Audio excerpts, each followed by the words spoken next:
बच्चों आज जो आपका टॉपिक है it's a very important topic, वो है इंटरव्यू।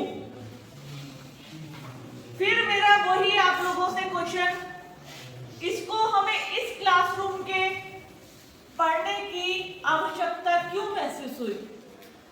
हमें ये इंटरव्यू यहाँ क्यों पढ़ाया जा रहा है?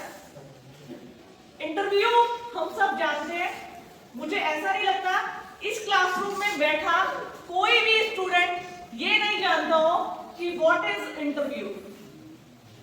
लेकिन मैं ये कहूंगी जो आपकी जानकारी है इंटरव्यू के लिए अभी थोड़ी इनकम्प्लीट है, इसको आज मुझे कंप्लीट बनाना है इंटरव्यू के बारे में।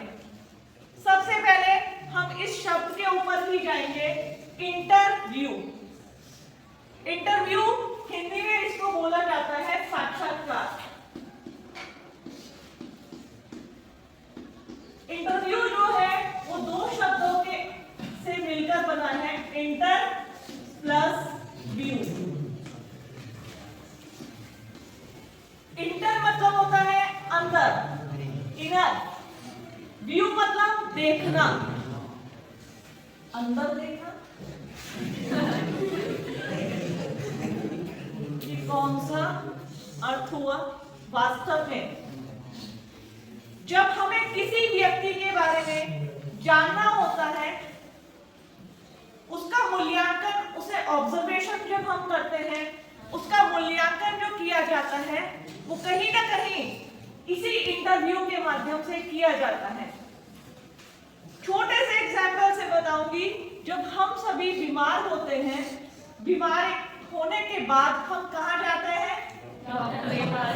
मंदिर में, डॉक्टर के पास। ध्यान से बातें नहीं की। जब हम डॉक्टर के पास जाते हैं, डॉक्टर हमसे कुछ सवाल पूछता है। क्या हुआ? सर बुखार हो गया। कब से हुआ? कल से है। और सर खांसी भी है, और जुकाम भी है, और सिर में दर्द भी है। कब आ रहा है?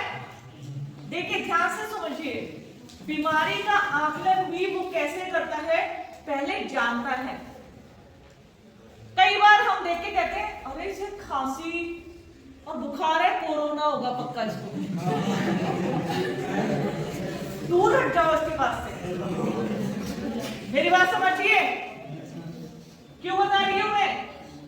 देखिए हर बीमारी, हर बुखार, हर खांसी कोरोना नहीं होता। आप देखते हैं डेंगू भी फैल रहा है, कोरोना भी है, वायरल फीवर भी है।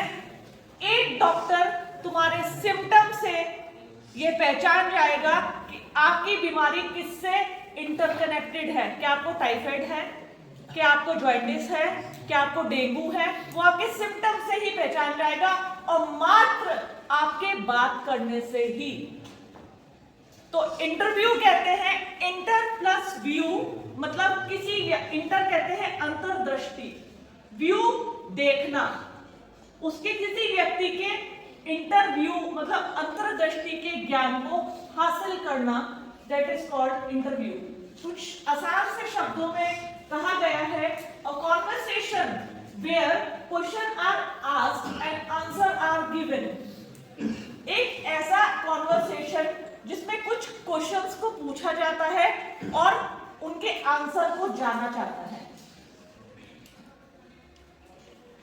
इस इंटरव्यू को आज हम इस क्लासरूम में इसलिए पढ़ रहे हैं क्योंकि इंटरव्यू के बारे में सभी जानते हैं, लेकिन इंटरव्यू कितने प्रकार का होता है, ये क्यों लिया जाता है? क्या ऐसी कमी रह जाती है कि मात्र कुछ कैंडिडेट सिलेक्ट हो पाते हैं, बाकी सब कैंडिडेट बाहर हो जाते हैं? आज मैं वो सभी सीक्रेट डिस्क्लोज करूंगी आप लोगों के सामने कि वो सीक्रेट्स क्या है जिसमें हम इंटरव्यू में सफलता पा सकते हैं।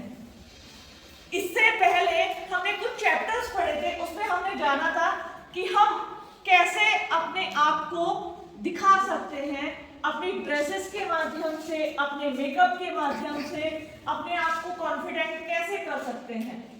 तो आज हम जानेंगे जब हम इंटरव्यू के लिए जाते हैं या इंटरव्यू कितने प्रकार का होता है और इसकी आवश्यकता हमें यहां पढ़ने की क्यों है। देखिए, आप सभी ग्रेजुएशन के स्टूडेंट हैं। जितने भी आप अगर कहीं इस ग्रेजुएशन के प्लेटफॉर्म से बाहर कदम रखते हैं, जॉब के लिए, पीजी के लिए, हायर स्टडीज के लिए, आपको एक इंपॉर्टेंट चीज की आवश्यकता पड़ती है, वो है इंटरव्यू। हम लोग अभी तक एक कुएं के मेंढक हैं। हम सोचते हैं हम कॉलेज में पढ़ रहे हैं, we are great. No, we are not. हम ग्रेट नहीं हैं, क्योंकि हम इस दायरे को ही बहुत बड़ा मान बैठे हैं। हमसे कॉलेज से बाहर निकलने के बाद या बड़े इंस्टीट्यूट में जब आप कदम रखते हैं, बड़ी कंपनीज में कदम रखते हैं, आप थरथराने लगते हैं, हाथ कांपने लगते हैं, जबान में जो आता है वो सब गायब हो जाता है। तो उसी कॉन्फिडेंस को कैसे लाना है, एक इंटरव्यू अच्छा कैसे देना है और उस इंटरव्यू में हम सक्सेस कैसे हो सकते हैं, इस क्लासरूम में आज हम उन्हीं सब बातों को पढ़ेंगे। बच्चों, जो इंटरव्यू होता है, इंटरव्यू में सबसे ज्यादा जरूरी पार्ट होता है हमारे कॉन्फिडेंस का। सभी व्यक्तियों के बारे में सब कुछ जाना जाता है। देखिए, मेरी क्लास में 5 बच्चे हैं, पांचों सुपर्ब हैं, लेकिन कहीं ना कहीं उनका आत्मविश्वास, उनकी नॉलेज, उनका कॉन्फिडेंस, जो आत्मविश्वास मैंने बोला, कभी कभी साथ ही नहीं देता। क्यों? वो सिलेक्ट ही नहीं हो पाते। क्यों? अब उसी के बारे में कुछ चीजें मैं आपको बताने जा रही हूं। नॉर्मल सी भाषा में इंटरव्यू एक कॉन्वर्सेशन को, साधारण से बोलचाल की भाषा में क्वेश्चन पूछना और आंसर देने को कहा जाता है। हर व्यक्ति क्वेश्चन जो पूछता है उसे पता है सामने वाले के पास आंसर होगा, लेकिन कई बार ऐसे क्वेश्चन क्रिएट कर दिए जाते हैं, ऐसे प्रश्नों को पूछा जाता है, वो आपकी बुद्धि के लेवल को चेक नहीं कर रहे हैं, वो अपने कॉन्फिडेंस लेवल को चेक करते हैं। आंसर सबको पता है। जो बच्चा पढ़ के कोई इंटरव्यू देने जा रहा है, एग्जाम देने जा रहा है, आप सभी को उसका आंसर पता है, लेकिन सामने वाला जानना क्या चाह रहा है, वो सिलेक्शन किस बेसिस पे करेगा? वो सिलेक्शन करता है आपके प्रेजेंस ऑफ माइंड पे, आपके कॉन्फिडेंस पर। ऑन द स्पॉट जो क्वेश्चन पूछा गया उसका जवाब आपने कैसे दिया, आपका कॉन्फिडेंस लेवल कैसा था। और सबसे बड़ी बात, इंटरव्यू में हम सामने वाले को बेवकूफ नहीं बना सकते हैं। कई बार कुछ सर्कमस्टेंस ऐसी आ जाती है जहां आपका पल्लड़ा भारी होता है, और कई बार ऐसी सिचुएशन आ जाती है जब इंटरव्यू लेने वाले का पल्लड़ा भारी होता है। तो इंटरव्यू एक सिंपल सा कॉन्वर्सेशन होता है जिसमें सामने वाले की अंतर्दृष्टि, उसके ज्ञान, उसके कॉन्फिडेंस, उसकी बॉडी लैंग्वेज, उसके ड्रेस सेंस, उसके मेकअप, सब चीज का मूल्यांकन किया जाता है, सबका आकलन किया जाता है। आप ये मत सोचिए इंटरव्यू में हम जा रहे हैं तो मात्र हमें क्वेश्चन आंसर पूछने के लिए बुलाया जाता है। इसी को अभी मैं इंटरव्यू के टाइप से क्लियर कर दूंगी। इंटरव्यू के टाइप में face to face, video conferencing के माध्यम से और टेलीफोनिक इंटरव्यू। देखिए, फेस टू फेस इंटरव्यू जितनी भी सरकारी नौकरियां, जिसे हम गवर्नमेंट जॉब्स बोलते हैं, उसमें कभी भी टेलीफोनिक या वीडियो कॉन्फ्रेंसिंग से इंटरव्यू नहीं लिए जाते हैं। उसमें जो साक्षात्कार होते हैं उसमें फेस टू फेस साक्षात्कार होते हैं, यानी आमने सामने की स्थिति में। जितनी भी आप सिविल सर्विसेज देखते हैं, आईएएस है, पीसीएस है, सीडीएस है, या फिर आप एसएससी लेवल पे जा रहे हैं, या फिर आप लोक सेवा आयोग की, संघ लोक सेवा आयोग की कोई भी परीक्षा देने जा रहे हैं, 90% सर्विसेज के लिए इंटरव्यू ऑर्गेनाइज कराए जाते हैं। 90% सर्विसेज रिटर्न क्वालिफाई करने के बाद इंटरव्यू बेसिस पे होती है, क्योंकि इंटरव्यू एक ऐसा पॉइंट है जहां पे आप या तो गिरेंगे या अंदर जाएंगे। मैंने बड़े इंटेलिजेंट बच्चों को इंटरव्यू से भाग होते देखा है। कॉन्फिडेंस की कोई सरकारी नौकरी होती है, जितनी भी सिविल सर्विसेज बड़ी बड़ी जॉब्स होती हैं, उनके लिए face to face interview organise कराए जाते हैं। जो वीडियो कॉन्फ्रेंसिंग और टेलीफोनिक इंटरव्यूज होते हैं, वीडियो कॉन्फ्रेंसिंग वाले इंटरव्यू और टेलीफोनिक इंटरव्यू कारपोरेट और मैनेजमेंट इंडस्ट्रीज में बिल्कुल नंबर ऑफ इंटरव्यूज ऑर्गेनाइज कराए जाते हैं। कारपोरेट में, मैनेजमेंट में देखिए सबसे बड़ी बात, जहां सैलरी कम होगी, सुविधाओं का अभाव होगा और उनका मेन मोटिव होगा आपकी सर्विसेज को लेना, कम पैसों में आपकी सर्विसेज को खरीदना। आप देखते हैं आज बड़ी बड़ी कंपनीज जो होती हैं वो नंबर ऑफ पीपल को हायर करती हैं। हायर मतलब कम सैलरी में। ध्यान से सुनो, ये कोई फिनलैंड, जर्मनी या यूरोपियन कंट्री नहीं है कि तुम्हें एक सर्विस के लिए 1 लाख रुपए दिए जाएंगे। 5 से 10 हजार रुपए में तुम्हें हायर किया जाएगा और उसके लिए, उस 10 हजार के लिए तुम ये उम्मीद मत करना तुम्हें वहां बुलाया जाएगा, तुम्हें देखा जाएगा 10 हजार में और तुम्हारी पूरी चीजें को आकलन किया जाएगा। आकलन कहाँ किया जाता है? गवर्नमेंट सर्विसेज में। क्योंकि आज हमारे जो यूथ है उनमें क्रेज है गवर्नमेंट सर्विसेज को लेकर। इस क्लासरूम में बैठा मैं कहने लगूं कि आज मेरे पास एक गोल्डन अपॉर्चुनिटी है। वो गोल्डन अपॉर्चुनिटी क्या है? आप में से कोई भी स्टूडेंट ऐसा है जो डीएम, एसपी, बड़ा अधिकारी बनना चाहता है? कोई चाहता है? बता, हाथ खड़ा करो।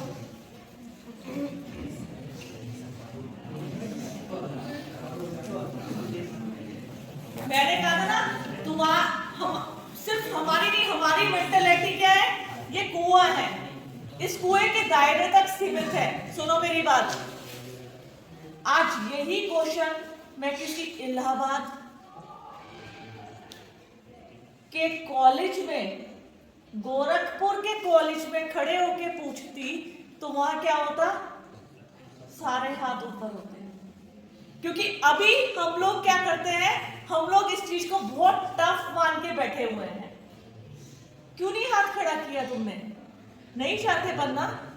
बड़ा लाइक और फेसबुक पे फॉलो तो करते हो तुम बड़े बड़े एसपी को, बड़े बड़े डीएम को, बातें नहीं। पहले मेरी बात सुन लो, फिर तुम्हारे व्यूज भी जानोगे।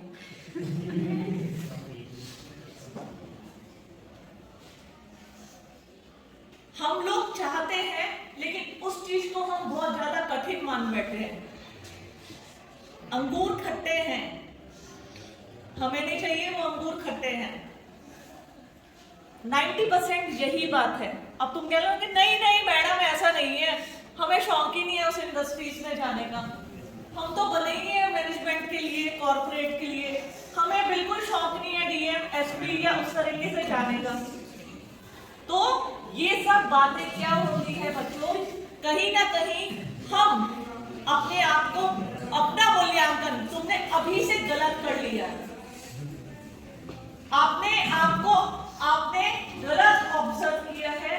मैं ये मानती हूं अपने आप को, जब मैंने कहा ना आत्मविश्वास, जब तुम्हारा मन आत्मविश्वास से भरा होगा तो निश्चित तौर पे तुम्हें सफलता भी तभी मिलती है।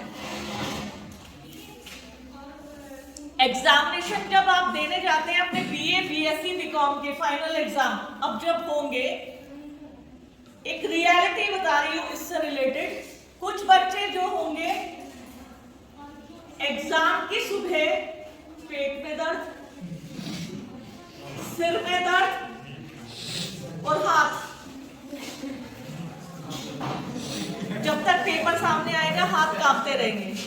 कुछ है या मैं ऐसे ही बोल रही हूँ? नहीं, ऐसा कुछ है?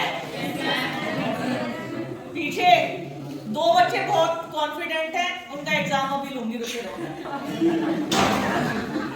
ऐसे ही जब हम कोई भी इंटरव्यू देने जाते हैं, मेरी बात गौर से सुनना,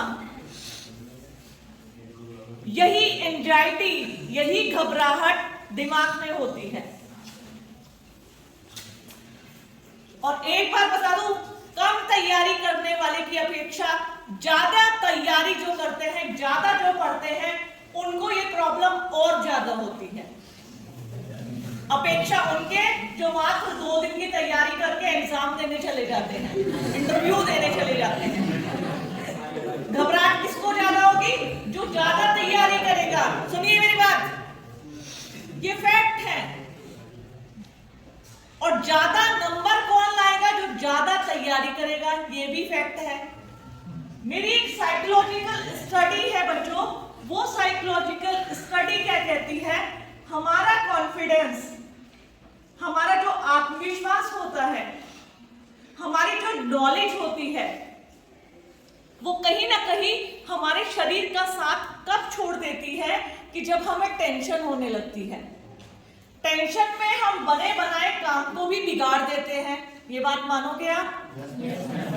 मैं देखती हूँ कुछ बच्चे ओवर कॉन्फिडेंस हो जाते हैं। एक तो कॉन्फिडेंस हो जाता है, एक हो जाता है ओवर, बाहर निकलना। ओवर कॉन्फिडेंस हो जाना, हमें अपने ऊपर कुछ जरूरत से ज्यादा आत्मविश्वास हो जाता है कि हम इस चीज को कर पाएंगे, और हम उसका नतीजा क्या निकलता है? हम फेल हो जाते हैं।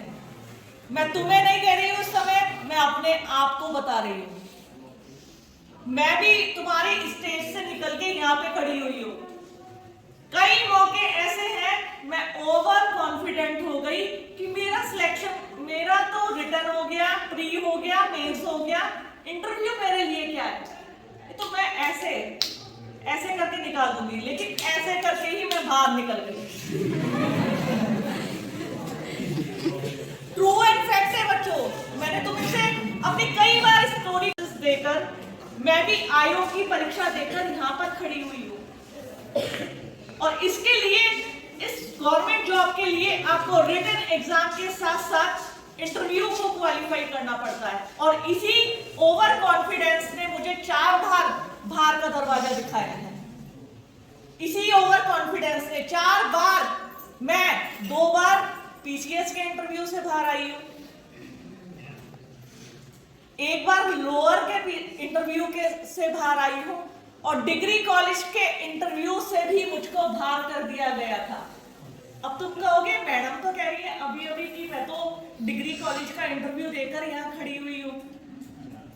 तो बच्चों, मैं शेयर करना चाहती हूँ तुमसे आज ये चीज, क्योंकि तुम्हें ये जानना बहुत जरूरी है। हाँ, लास्ट मोमेंट में जब मैंने रिजल्ट देखा, मैं इंटरव्यू में, मेरा फाइनल उसमें लिस्ट में नाम नहीं था।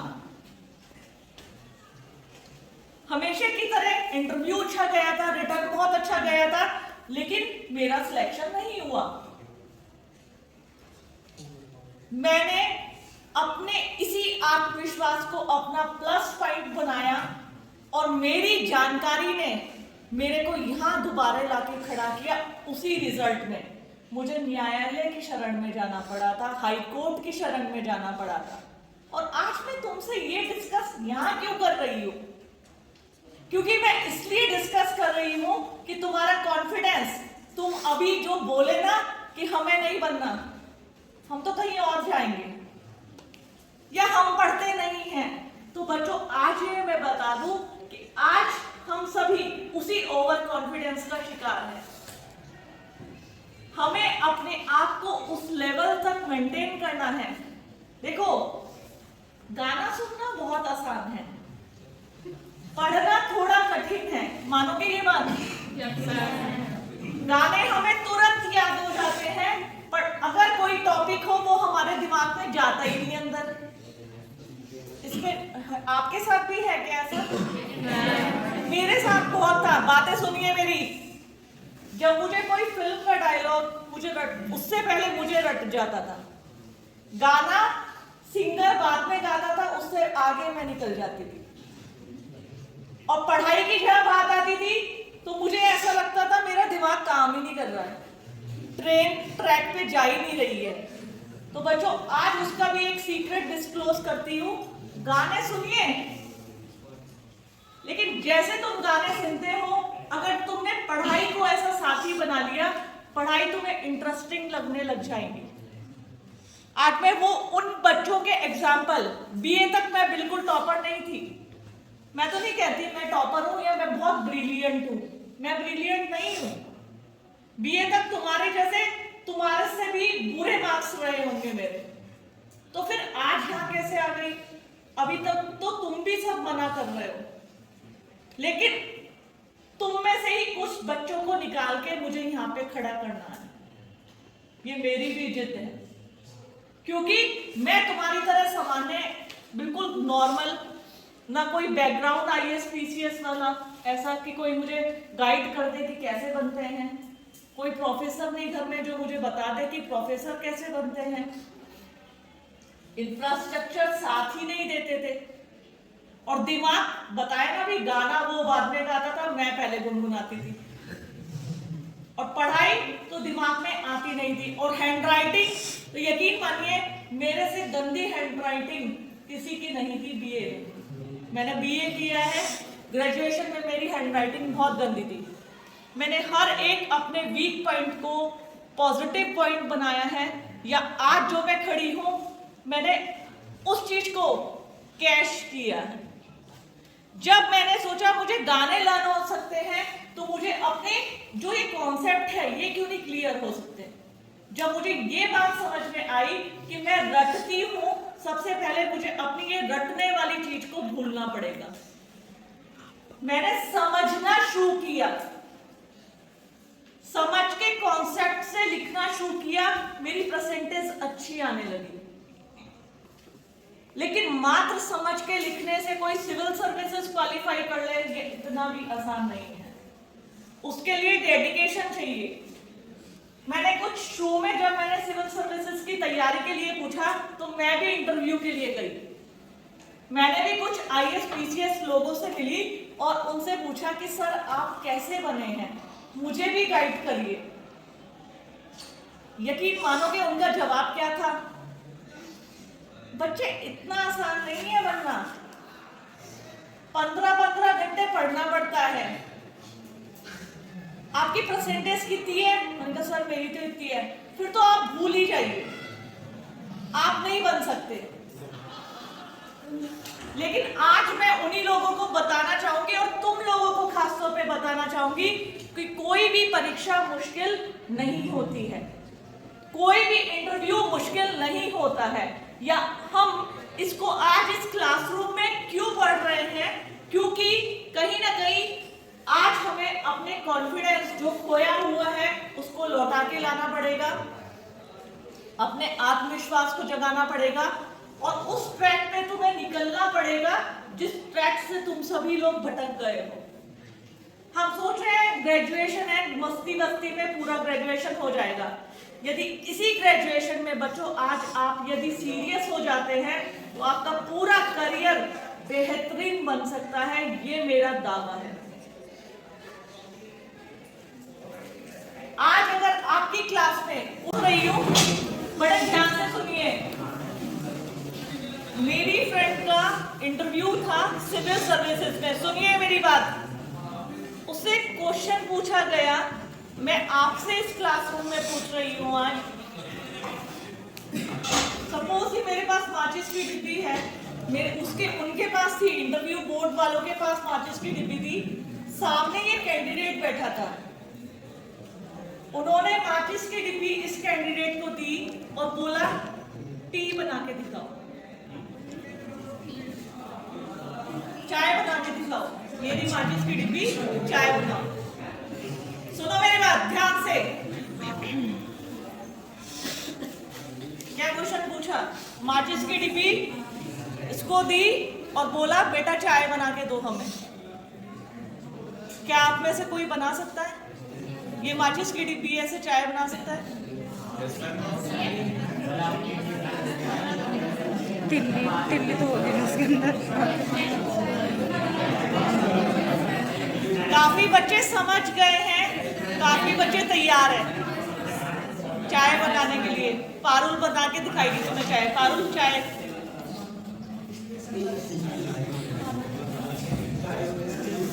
ध्यान से सुनिए।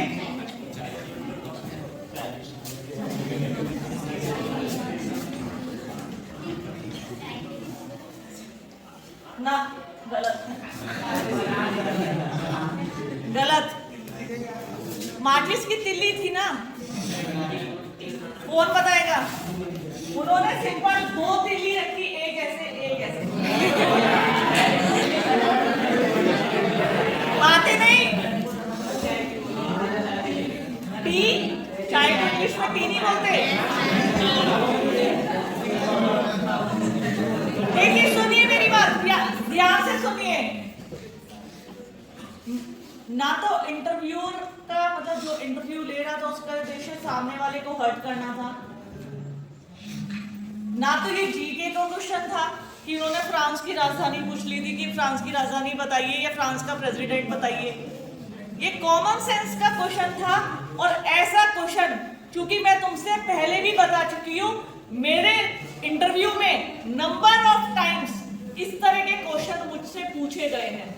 मैंने लास्ट टाइम तुम्हें बताया था, एक बार जब मेरे जिस इंटरव्यू में मैं पीसीएस ऑफिसर बनी थी, उसी इंटरव्यू में मुझसे पूछा गया था कि मैडम आप पहाड़ पर जा रही हैं और भालू आपके सामने आ जाए तो आप क्या करोगे?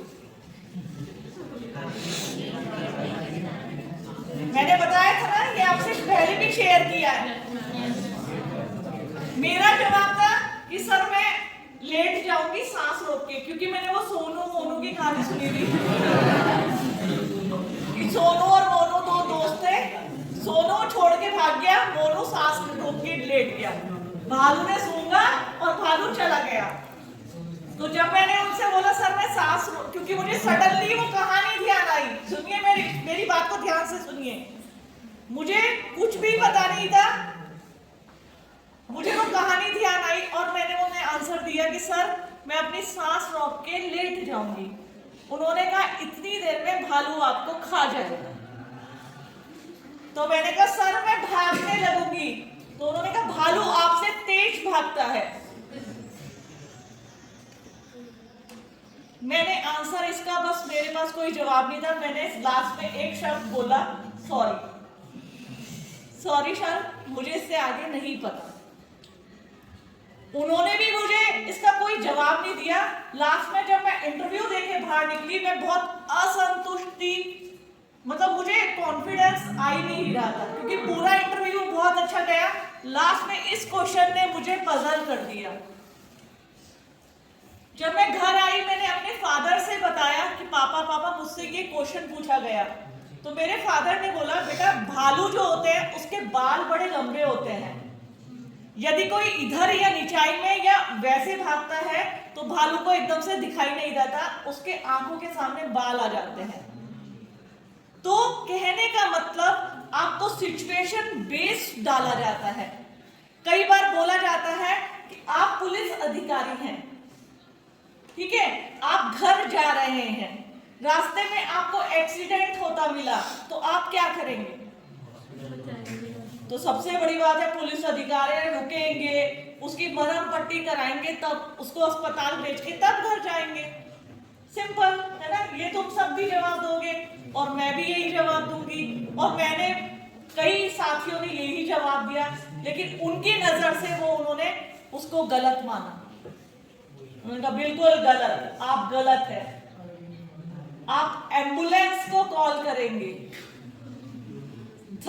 देखिए समझिए, मैं भी वही जवाब देती कि उठाऊंगी, उसे गाड़ी में ला दूंगी और अस्पताल ले जाऊंगी। उन्होंने कहा बिल्कुल गलत निर्णय आपका, आप सबसे पहले एम्बुलेंस को कॉल करेंगे, क्योंकि जितनी गाड़ी में आप जितनी दूर ले जाएंगे आपकी गाड़ी में सपोर्टिव सिस्टम नहीं होगा। मे बी उसकी कंडीशन इतनी सीरियस होगी कि आपकी गाड़ी में उसे मूलभूत सुविधाएं मिल ही नहीं पाएंगी।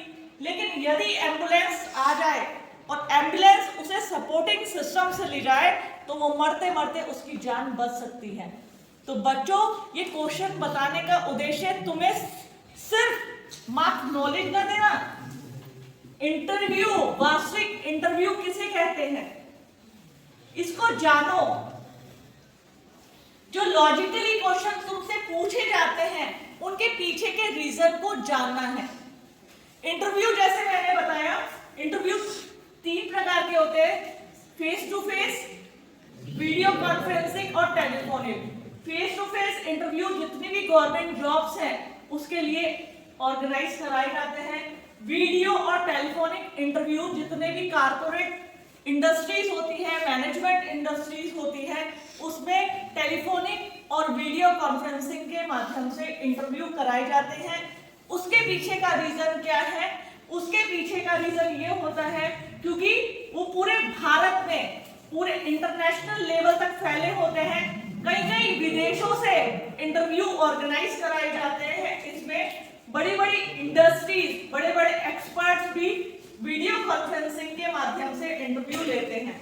फर्क इतना है, इसमें हमारे पूरे कॉन्फिडेंस को, देखो कॉन्फिडेंस इसमें भी चेक किया जा सकता है, लेकिन टेलीफोनिक इंटरव्यू में हमें नहीं पता है कि सामने वाला व्यक्ति किताब खोल के बैठा है, कोई उसके सामने बैठा है, ये उसने स्पीकर में कर रखा है, ये बहुत ज्यादा प्रचलन में नहीं है।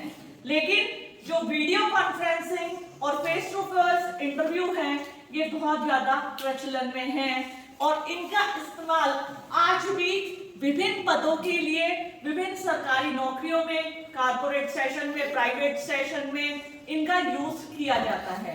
तो इंटरव्यू अंतर्दृष्टि, किसी व्यक्ति की इनर व्यू को कहा जाता है, जिसमें उत्तरदाता और साक्षात्कारकर्ता आमने सामने की स्थिति में क्वेश्चन आंसर को पूछते हैं।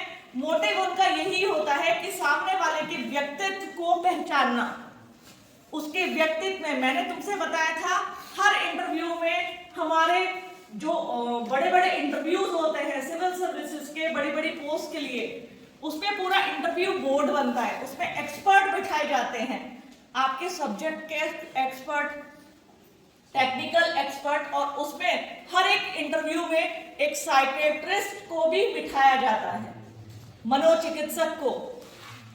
मुझे भी ये बात नहीं पता थी, आज तुमसे क्यों शेयर कर रही हूँ, क्योंकि मैंने जब इंटरव्यू दिया था, हर बार देखती थी मैं, फर्स्ट टाइम मैंने नोटिस किया सब लोग मुझसे क्वेश्चन पूछ रहे थे।